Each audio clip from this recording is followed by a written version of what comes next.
Recording in progress. She has served as a co-chair for several data science-related activities in support of harnessing the data revolution, one of NSF's 10 big ideas. Dr. Kannan has also helped to create partnerships with the National Institutes of Health to support collaborative efforts in biomedical data science.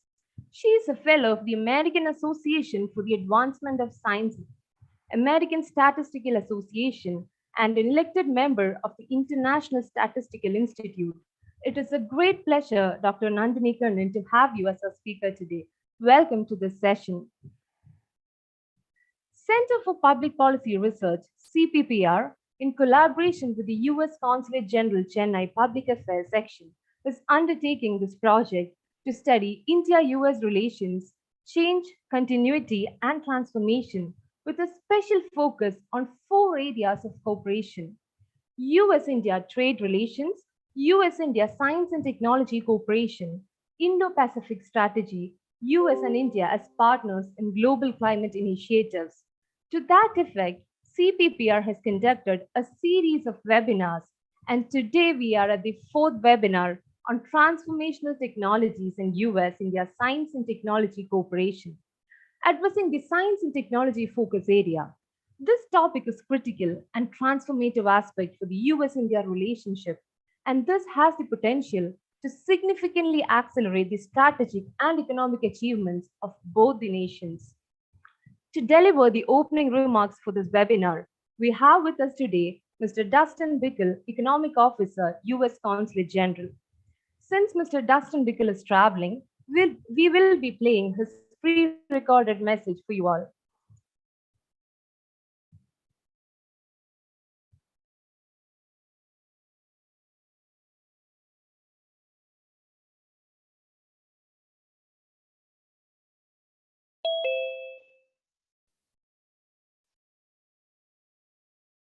The voice is not audible.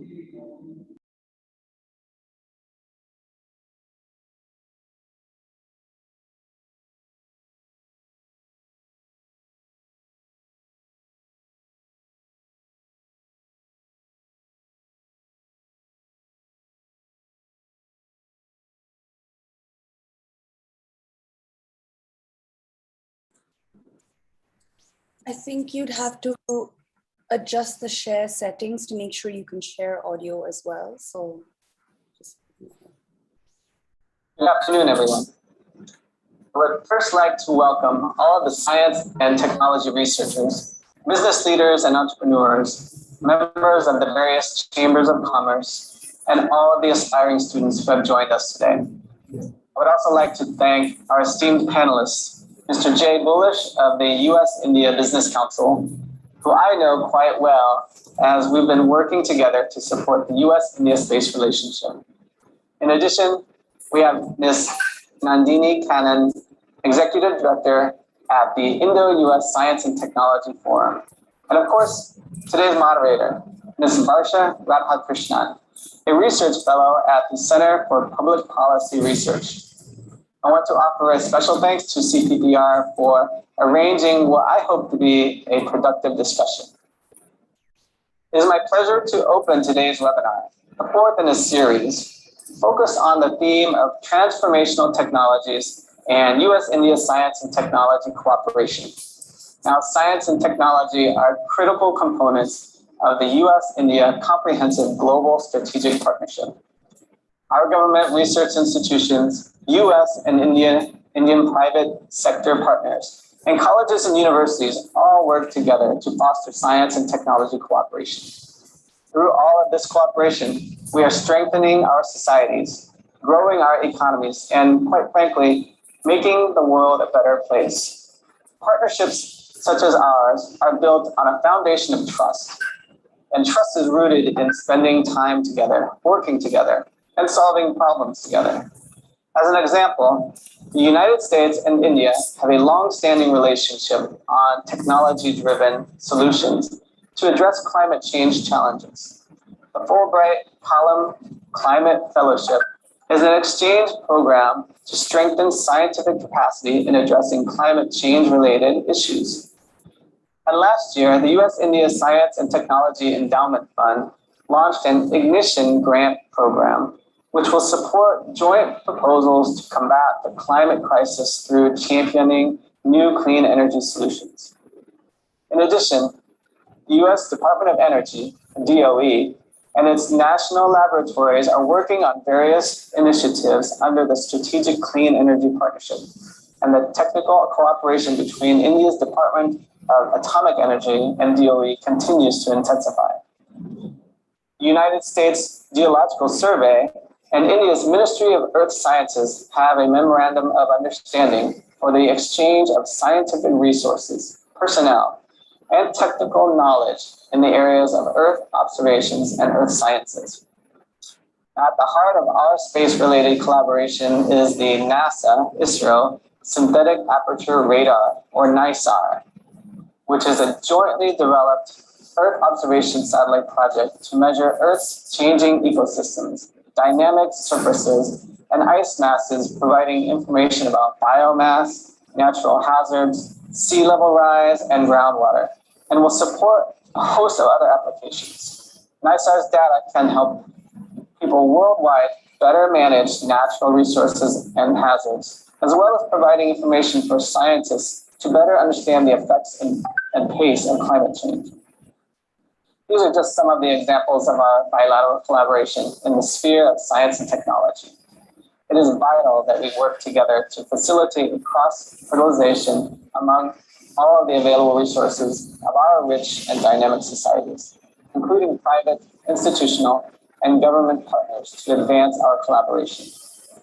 Now, there is much more that the United States and India can do together, whether it be in the fields of climate science, clean energy, health, biotechnology, or artificial technology. The challenges that we face in the world are also opportunities for us to work together on solutions. I applaud India's innovation initiatives and want you to know that the United States has been and remains a strong and trusted partner for India through our joint U.S.-India science and technology programs. Together, our scientists and engineers will continue to change the world. We live in exciting times where economic and social challenges can be overcome by human ingenuity. Finding ways to promote, sustain, and disseminate the benefits of innovation is a top priority for all our governments, as is the need to work with the private sector to ensure that appropriate incentives for innovation are created and respected. Now, we look forward to continuing our work with international partners to improve our innovation environments. The potential for mutual benefit through our cooperation is limitless. Well, I don't want to delay the panel discussion any further. I trust you will find it both informative and insightful. Thank you all.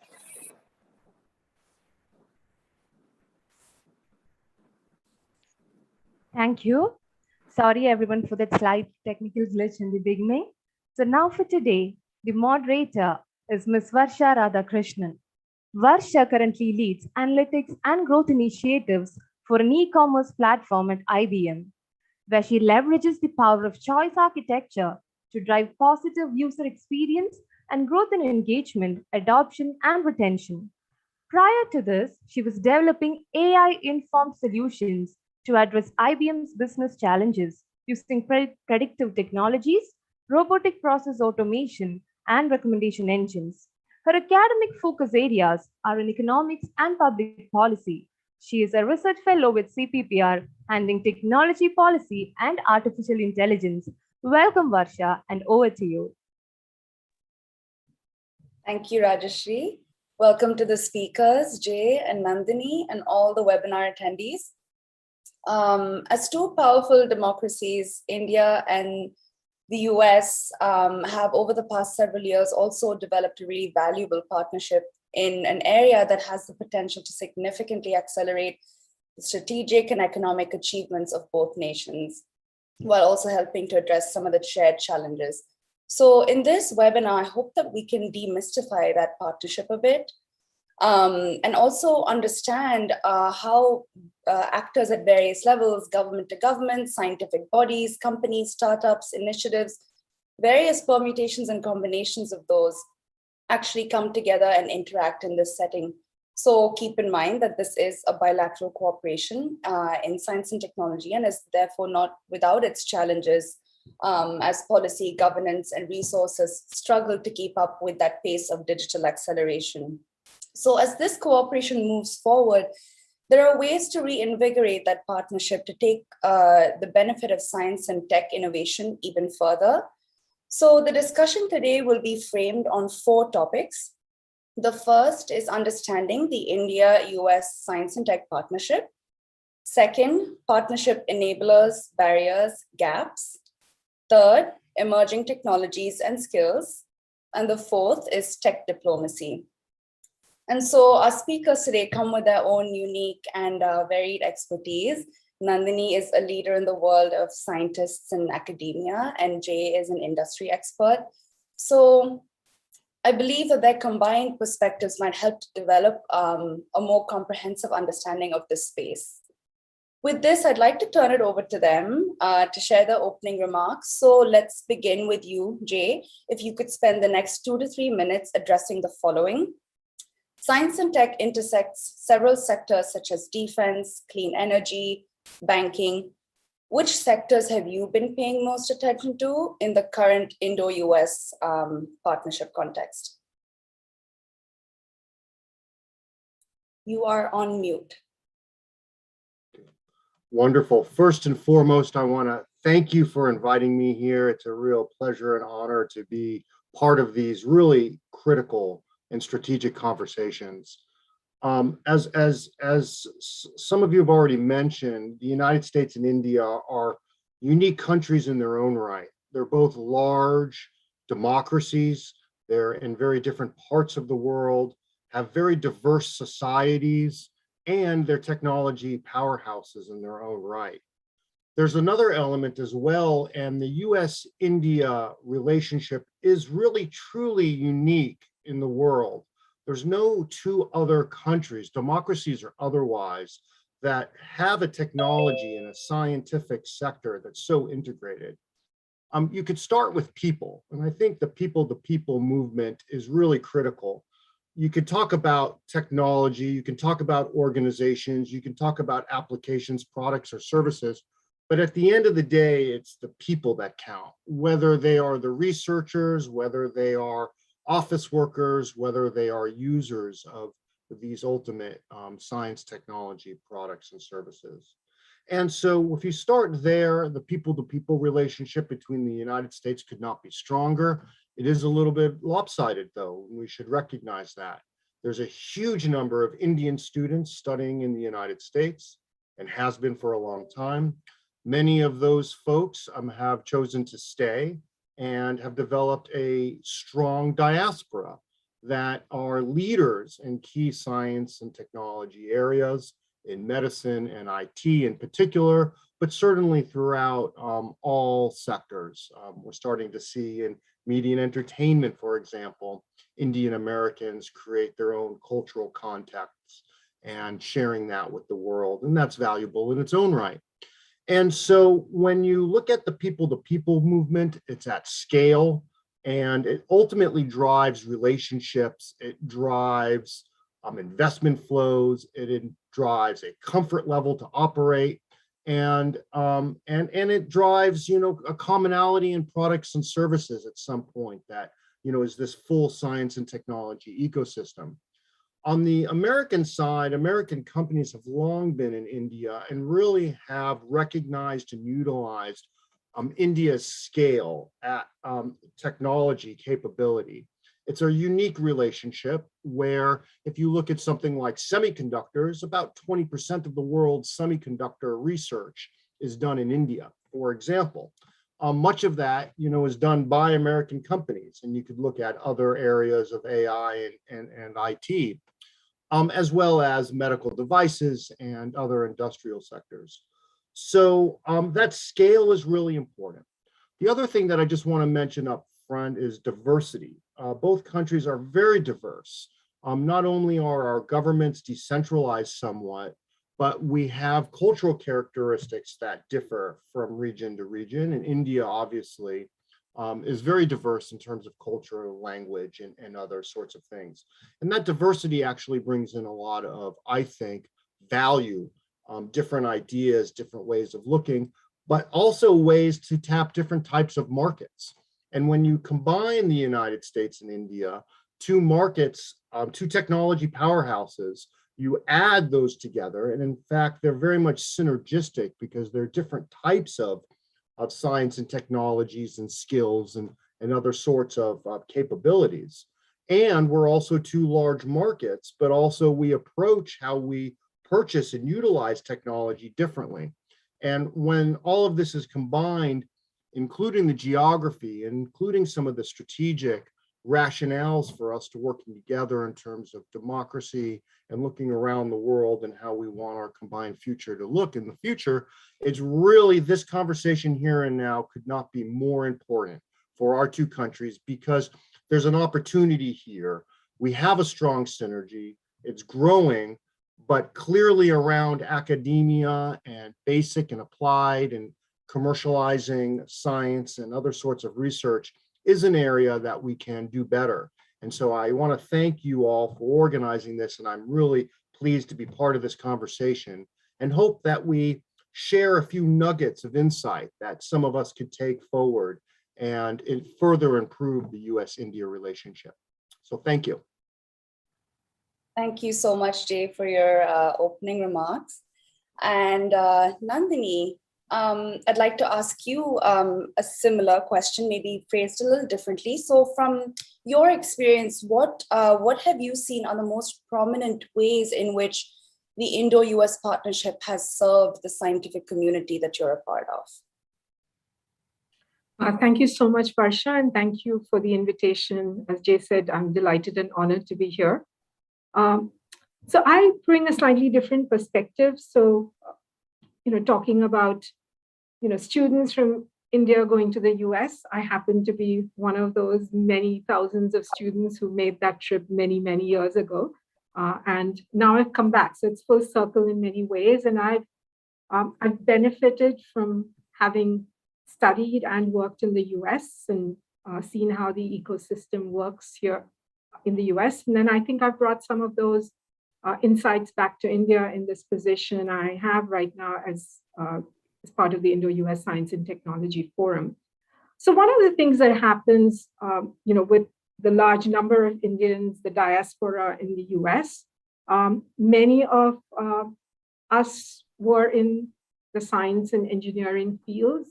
As Jay talked about, the tech industry has, a large number of Indian Americans, and now you're seeing them in different fields. Jay talked about media, definitely medicine. So there's always been that people-to-people engagement because you come home, you bring that knowledge, the expertise, you mentor the next generation as well. So I think that's something that will continue. In terms of the people-to-people, I think when you talk about US-India strategic partnerships, I think over the last few years, we've seen that partnership just increase in strength and strength. And science and technology has always been that critical piece of it. So even if other things didn't always happen, S&T cooperation has always been central. So if you go back in time to when the Indian Institute of Technology in Kanpur was set up with the help of the top technical universities in the US, that collaboration's been happening. And so it's individual scientists, it's institutions that have really strengthened the S&T ties over the years. And I think we're seeing the benefits on both sides of that in terms of the large number of Indian students pursuing careers in STEM here and in the US. It's driving economic prosperity. It's bringing those technologies back to India. We have companies in the US coming here, investing in research and education. And I think it's full circle in many ways. So I see science and technology as sort of central to the strategic partnership, whether it's in core fundamental sciences, all the way from mathematics to applications. We are the two largest democracies that's been addressed. We also are responsible democracies, so we need to make sure innovation in science and technology, especially now with AI being the buzzword, we as two democracies need to be sure that we're looking at responsible innovation that's impactful for our societies that are so diverse. And so I think what we bring to the two countries as well as to the global community is that sort of view on science and technology as being a driver for responsible, impactful innovation. So I'm not sure I got your question, but I wanted to pitch this when I started. So thank you. No, thank you so much for sharing that. I think both of you brought some really interesting points on the actual aspects of that partnership. Because what does a partnership really mean? And I think Nandini, I heard you kind of repeatedly speak about this idea of a full circle kind of a partnership. And Jay, I heard you mention some of that cultural aspect as well. So thank you both so much for those opening remarks. Let's start this discussion now with a conversation about the current US-India science and tech partnership and how we got here, kind of like a recap of that history. And of course, scientific cooperation goes all the way back to the 50s and 60s, perhaps even earlier with NASA, ISRO satellite communications experiment in 1975, which made information television available to rural India. And then we also have more recent bilateral initiatives, such as the India-U.S. Science and Tech Forum, of which you are a part, Nandini, established in the 2000s, which has facilitated thousands of interactions between Indian and U.S. scientists. So my first question would be to you, Nandini. What would you say have been key moments in the history of the Indo-U.S. cooperation, and how have these moments shaped science and tech development for both countries? So I may take your question and sort of answer it differently. I think there are some key moments in the history of science and technology cooperation, but I think some of it also happened, holistically, and there's always been science and technology cooperation even before the 70s and 60s, when you had students from India going to the US to study.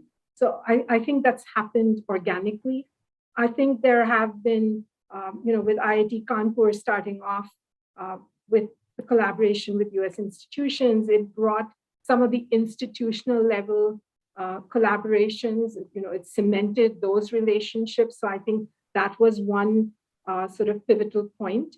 We talk about the collaboration in space. I think that was another pivotal sort of turning point for the collaboration, because you went from, engineering and some of the basic sciences to looking at, technology in a whole different way. More recently, I would say in sort of AI, innovation from machine learning, big data, with a lot of the big tech companies setting up research labs in India. I think that's been had a huge impact on India, and as well as the US. It's had an impact, but it's really pushed the IT industry to think very differently about how they have to situate themselves in the world. So I think it's had an impact on the educational systems. It's had an impact on how industries think about science and technology. And it's also pushed research in a different direction. So I think while there's been sort of the constant thread, there are these little peaks where collaborations or sort of big umbrella agreements between the US and India, the tech agreement, the setting up of this joint commission meetings, which are these big government to government, the ICTs. I think all of that sort of just helped to shine the spotlight very brightly on S&T. But I think there's been that constant, if you look at time series, there's always been that trend. And then you have these peaks where science and technology becomes, the spotlight. And I think this is another time with AI where we're seeing that spotlight shine bright and fierce on S&T. That's fascinating. And I think you mentioned something that I think oftentimes, being in the policy world, we forget to think about, which is, you have these mechanisms and these rules and policies that come in place, but oftentimes they create a kind of behavioral and a perspective-based shift. And so when you were talking about tech companies coming and setting up research labs, and you were talking about how people start to think a little differently and approach that differently. So I think that's also a big aspect of the partnership. Jay, I'd like to give you a chance to answer that same question. What do you think have been, from your industry perspective, what do you think have been key moments in that partnership? Thank you. There's really two that jump out at me, and they come from very different sectors. I mean, the first is something called the Green Revolution. It's also sometimes called the Second Green Revolution. There was a gentleman by the name of Norman Borlaug who really drove a lot of innovation, new science, and genetic understanding in agricultural technologies. There was an Indian scientist who was very much critical to Borlaug's work. His name was M.S. Swaminathan, and is very much recognized as one of the leaders of the Green Revolution. And so that really changed a lot in plants, how varietals were used, how irrigation worked. and a whole variety of other issues around soil content and weather and so on, including diseases. And that really changed the world in many ways. I mean, it sounds crazy, but in the 1960s, I wasn't quite alive yet, but people were talking about widespread famine. How were we going to feed 3 billion people? Now we're up to, I've lost count of how many billions of people, and yet the Green Revolution continues to change, continues to generate an immense quantity of food to feed our planet. And so I think that is one that just historically will be recognized as a truly critical US-India scientific collaboration that really saved lives and changed the world in a lot of ways that we just can't even conceptualize now. The second one from that really is sticks out in my mind is in the year 2000 and talks about digitization and software, and in many ways was the seed that allowed the growth of India's widespread digital economy now. Today, we look back and we say, how is India a true powerhouse in software? There's about 1,000 companies that have global research centers in India. There's obviously hundreds of thousands of people that work at those centers, and they're developing software solutions and products in just a truly diverse array of sectors. A lot of the origin of that capability was in something called the Y2K dilemma or problem. For those of us that are older to remember, early computers only had 2 digits for years. We know we have 4 digits in years. And 20, 30 years later, around Y2K, there was widespread concern that when we went from 99 to 0, that the computers would go haywire and they would crash. And so for about a decade prior, companies around the world underwent a very manual process to review billions of codes, billions of lines of code to identify problems in that coding. And probably millions of young Indians sifted through those code lines. And in that, they learned about software, they learned about coding, they learned about American business culture, which is really critical. And then after the Y2K, those resources converted to slowly but surely what we see today. India having technology capability and software and engineering design at scale that's unparalleled around the world. India has the English language, which is the language of computers, but they also have the cultural connection and the business ties that enabled India's IT industry to flourish after that Y2K problem. So those are 2 very different examples, but both kind of jump out at me. And if I had to pick a third, it would be when the United States and India went to Mars together. We actually had joint missions to Mars. The United States had some of the infrastructure and communications and navigation. India had the platform around Mars. And there was a period of time where we both had orbiters around the red planet. And for those of you who know space science, that's a major historical point in time. And going to Mars has always been difficult, and it leads to failure much more than success. And yet the United States and India had 2 separate missions that were combining and working together to really explore the universe. So those would be 3 very different examples that jump out at me as pivotal, but also emblematic of what the potential for the 2 countries are. Yeah, thank you so much for sharing that, Jay. I think like those, I definitely see those as like milestone moments, like large structural shifts in the way we started working together.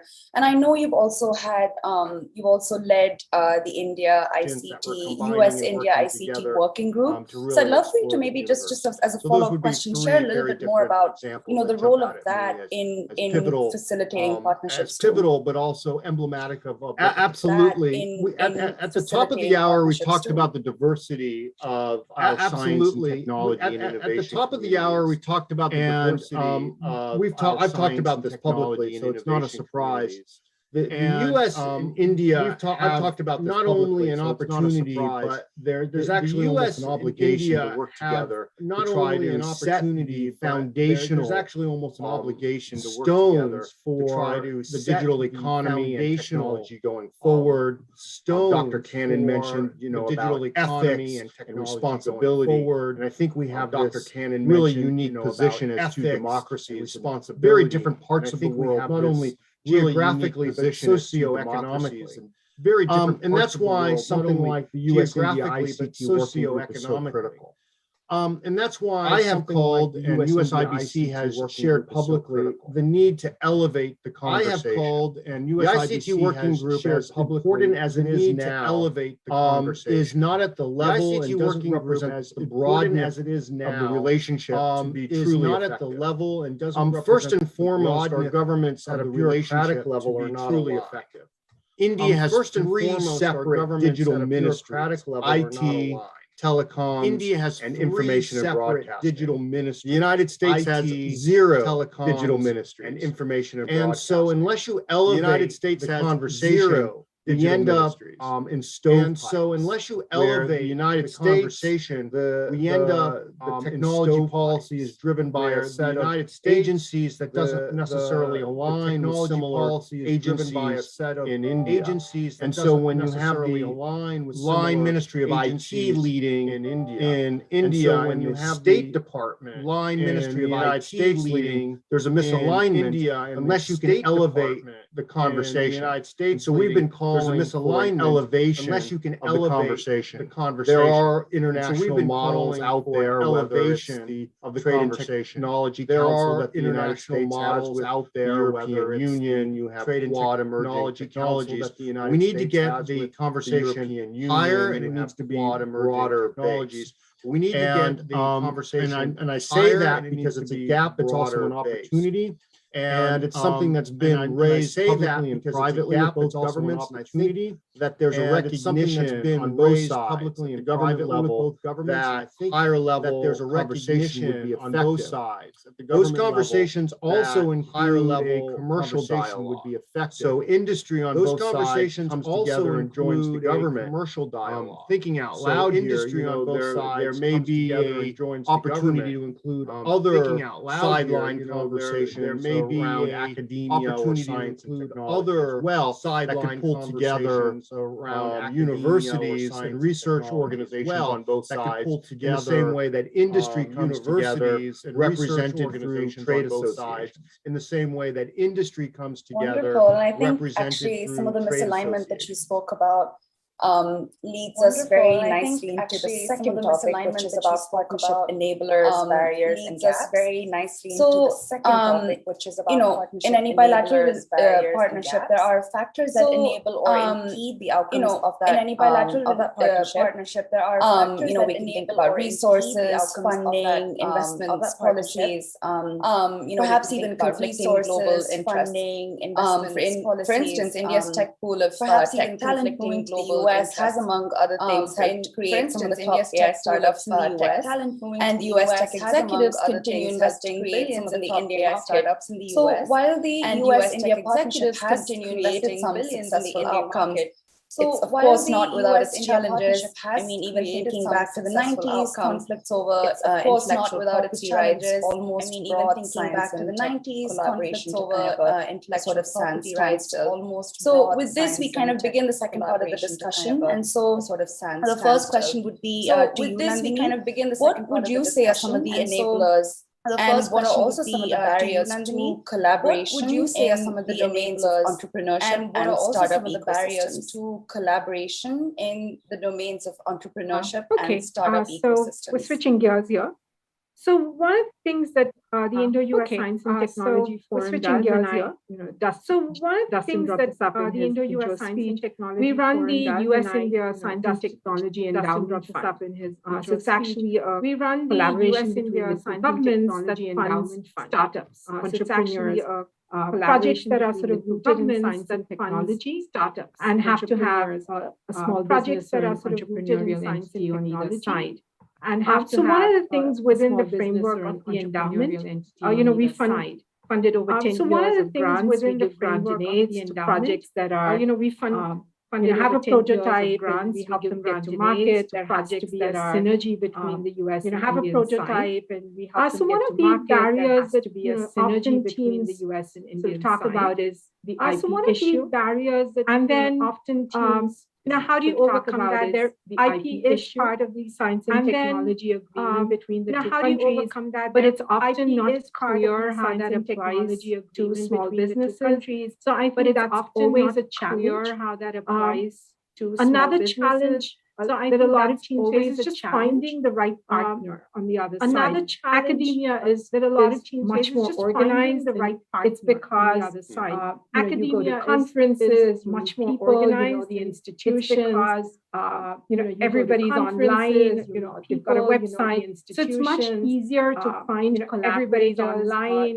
they've got a website. Science So and it's much engineering easier space to find academic collaborations work beautifully. Science But and it's much engineering space, harder to get academic the innovators, the incubators on both sides. But it's much harder. So one to of get the things that we've been talking about and I would love to do is some sort of enabling one of the things that we've where, been talking people about can and sort of I would love to post do is ideas, some sort of enabling you can do platform some sort of a matchmaking. where, people I think can that's sort of been one of the most post difficult. ideas It is you can do some sort of very hard to do. I think India that's been is one of the putting in most so much money difficult. into it is incubators at very hard to do. universities. India There's is putting innovation so much money into there's incubators a lot of at buzz around universities, entrepreneurship and innovation innovation, mission, even within there's the a university lot of buzz around community. entrepreneurship So how and do we innovation, even within create those the partnerships university and how do we community? do it in a So way how that's do we, sustainable? create You those can do it. We partnerships just put out a and call how for do we do innovations it in a way for net that's zero, sustainable? in the areas of you can renewable do it. technology. We just put out a call for storage innovations and carbon for net sequestration, zero, in the areas but just of finding renewable teams on the other technologies that side who sort of storage qualify and carbon in terms of being a sequestration, small business, but just finding is much teams harder. on the So, other side. I think that qualify one of the big barriers business is much and harder. partnership. I think how do you develop those agreements? Big barriers, When companies do it, they have an army of lawyers how do you about develop this, those but it's agreements? small businesses. When companies do it, they they have an they army really of don't have that lawyers kind of talking about infrastructure. this, but it's So how small do we develop businesses, that infrastructure? that can they really help don't have that connect. kind of infrastructure. And then address some of how do these we develop that export issues that that can often come really up help when you're doing connect? science And and then address technology? some of these You're working with export something which issues that often may come have up a when you're doing huge science tax and rate technology. because you're It's working used with for something purpose which X, but you may really have want a to use it for huge purpose tax Y, rate because it's which used will have for a societal purpose X, impact. but you but really want you to end up use it for falling under the purpose same Y. rules. So, which will have these a are the sorts societal of questions impact, you end above up my falling pay under the grade. same rules. But it would be great when we're talking these are about the sorts of questions collaboration above with my chambers pay of grade. commerce. But And it would be business great when groups. we're talking about How do we provide collaboration platforms? How do we with get chambers of information out commerce to the and other communities? business groups? And how do we enable how do we this? provide platforms? Because a lot How of do we times, get that information out to the it's too communities? steep a hill How to do we climb, and enable people just say this? forget it. Because Because a lot of times, that I don't need to it's go find a too partner. steep a So, hill to climb. I would People say just that's forget been it. one of the biggest challenges. I don't and, need to go find a partner. Yeah, so I would say that's Lovely. been Thank one you of the so biggest much, challenges. Nandini. I do want to follow up Yes. on that. I know we recently had a Thank you discussion so about much, small, medium enterprises and the innovation I know we workers recently had a in discussion that about, space. small, So there is medium obviously a really enterprises and important the innovation opportunity workers, in that area for space. collaboration. So what would So you there is say are obviously a in really that space important, particularly opportunity small, in that medium area for enterprises in collaboration. India? So what would you say and are in the that US? space, What are some of the particularly, gaps small, in medium partnership in that enterprises in area? India, And what do you think the is needed to US? bridge What are that some of the gap? Gaps in partnership in that area? So I would say, And what do you think the is needed to bridge easiest that thing gap? and to say is awareness. So I would but it's say also the most difficult. the because, easiest thing, and we need to to say get is the message awareness, out. There but it's are also these the sorts most of difficult opportunities. because we need more to funding, get the message right? out. So There I are think fund, these sorts of the more funds we have available for we need more funding, joint innovative So I think projects, the more funds we have especially in available these for clean energy, joint renewables, innovative the strategic projects, clean energy partnership. especially in I these think clean there are, energy, DOE renewables, all labs under that the fund, strategic the clean energy SPIR partnership. program in the US. I think funds there small are, businesses, DOE but again, the labs that focus fund, is, the to SPIR make in program in the America US and funds employ small businesses. US citizens. But again, the and I focus think you have the is, same to thing here make with, in America, make in and India. employ,